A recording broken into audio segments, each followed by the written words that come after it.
Gerard O'Cruley, who wrote the Book of Kayak, is an expert on the subject of the hag.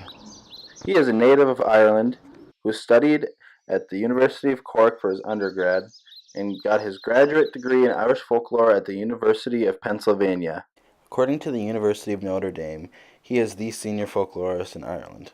O'Cruley believes that the roots of the hag tradition lie within the three layers of life experience and cultural adaptation: physical landscape, social interactions, and symbolic nature of the human consciousness. Each is needed to understand why and how traditions have thrived for hundreds of years. Gerard cites the Swedish anthropologist Ulf Hennerz. Ulf describes culture beautifully. He said, "Culture is essentially a mental phenomenon made accessible by the externalization of meanings." The oral tradition thrived on externalizing personal meanings of events. This is how the hag came to be. The hag tradition relies mostly on affective knowledge, the knowledge of feelings, values, and judgments, the cultural determination of what is good and what is bad. The hag is a figure of femininity within the human conscious of biological derived psyche. Because of this, she can take on many forms.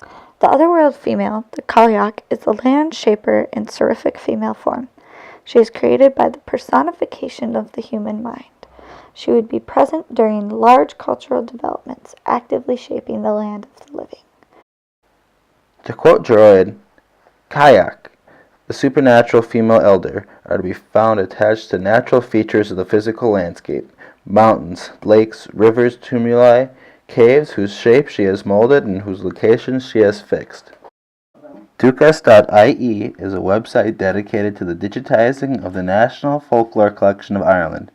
The material for this collection was gathered during the years 1937 and 1938, using 50,000 children from 26 different counties of Ireland. On this site, there are a total of 86 different stories encompassing the figure of the hag. The subtopics include the hag of Barry, and the hare hag. Many of these stories talk about a hag shape-shifting into different animals and attempting to steal oats, milk, or food from their neighbors. The following story is found on the official Cliffs of Moher website, and it tells the tale of how the hag's head was formed. There once was a hag called Mel. She fell in love with the great warrior. He did not return her love and avoided the hag, but she pursued him, and he fled all the way across Ireland until he reached the cliffs of Moher. The warrior leaped to the distant island, but Mel followed. He then sprang back to the headland, but she followed again, and this time the wind was against her, and she was dashed to pieces on the rocks below.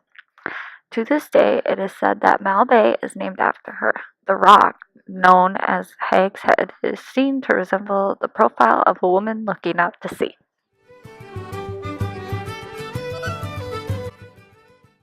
The Barry Peninsula is home to the mythical sovereignty goddess, the Hag of Barry. She is represented by a stone in Barry Peninsula between Bantry Bay and the Kimari River estuary, looking out to sea. What comes to us as deeply human through Irish and Scottish folklore and from one of the best-known examples of early Irish poetry, the Lament of the Old Women of Barry.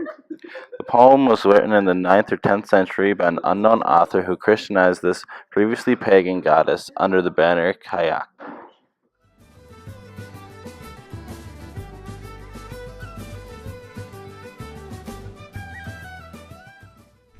Ebb tide to me, my life drifts downward with the drifting sea. Old age has cut and compassed me about. The tides of time run out.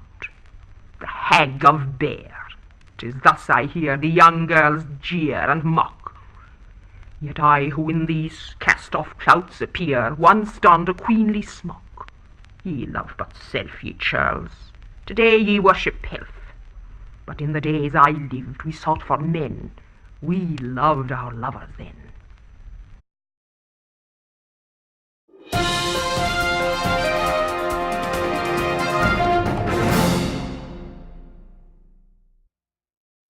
Video projects created by hundreds of students pour into YouTube every day. I'm Madalynn Meyer. And I'm Brendon. And this is Just Mad Reviews. Since the turn of the century, technology has been advancing at an unprecedented rate, has been used more and more as an educational tool in school systems. Video projects have become very popular over the past 10 years. They pose a creative way to assess students' knowledge and fuel their creativity.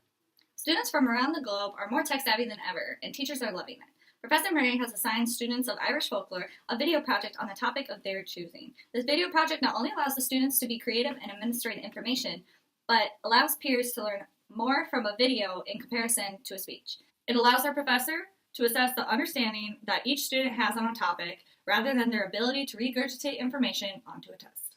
That's true. I can't name one student who enjoys memorizing information just to write it on a piece of paper for a test. And we, as students, are extremely pleased with her decision to assess with the video project. Not only do we get to explore a topic and physically go out to find information, we get to learn about the other topics in a creative way through other student groups. It's extremely entertaining and fun. Now, Madalynn, what was your favorite part of creating a video project? I really enjoyed going to the physical sites that we learned about in our research of the hag. The Cliffs of Moher, for example, we learned about a tale of a hag named Mal. And then we actually went to that place, and it was really cool because we got to see the tradition not just on paper, but in real life. What was your favorite part? My favorite part of the video project was creating an actual video, organizing the clips to follow the information, and creating a capturing and entertaining educational video. It was a lot of fun. Playing with the sound effects and voiceover to make sure the video ran smoothly was a lot of work. It takes a lot of preparation to voice over smoothly and be clear about the information you are presenting. Even though it was difficult, it was a rewarding experience to finish. Perfect! From us at the University of Limerick, I'm Madalynn. And I'm Justin. And this is the latest from Just Mad Reviews.